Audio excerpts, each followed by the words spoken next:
Box অফিসত crore crore টকা অৰ্জন কৰা পুষ্পা সিনেমাখন আপোনাৰ বাৰু মনত আছেনে? যদি মনত নাই, এবাৰ পুনৰ মনত পেলাই দিছে অসমৰ জনপ্ৰিয় কণ্ঠশিল্পী দীপলিনা ডেকাই। মোৰ স্বামী গানটো আপুনি শুনিছেনে?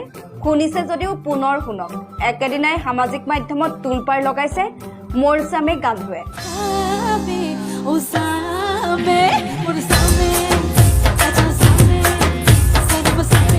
জনামতে ৮০% অসমীয়া ডেকাৰে ক্ৰাছ আছিল দীপলিনা। শেহতীয়াকৈ শ শ গানক চেৰ পেলাই মোৰ স্বামীৰ তুলপাৰ। প্ৰথমে শুনক চিনেমাখনৰ গানটো।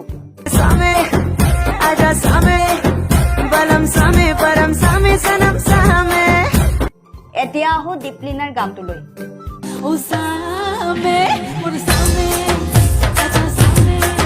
এতিয়া আহো সামাজিক মাধ্যমত তুলপাৰ লগোৱা গানটোৰ কমেণ্টৰ বৰষুণলৈ।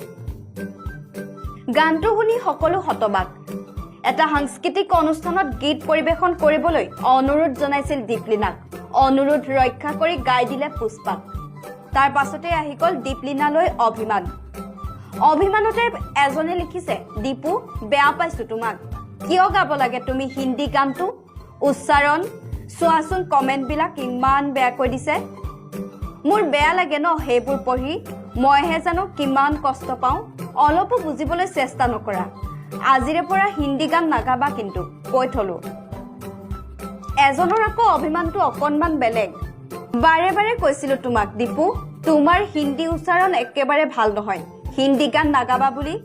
কিন্তু আন দিনাখনৰ নিচিনা আজিও তুমি মোৰ কথা নুশুনিলা। কমেণ্টছবোৰ পঢ়ি বহুত লাজ পাইছো মই দীপু।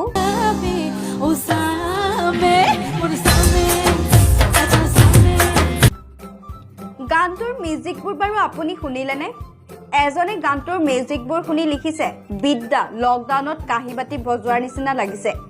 আন এজনে লিখিছে, গানটোৰ কথা নকওঁ মই, কিন্তু মিউজিকটোহে কিবা দেখোন মনসা পূজাত বজোৱাৰ নিচিনা লাগিছে। দুই এজনৰ আকৌ বাদ্যযন্ত্ৰ বজোৱা কেইজনৰ বাবে দুখ।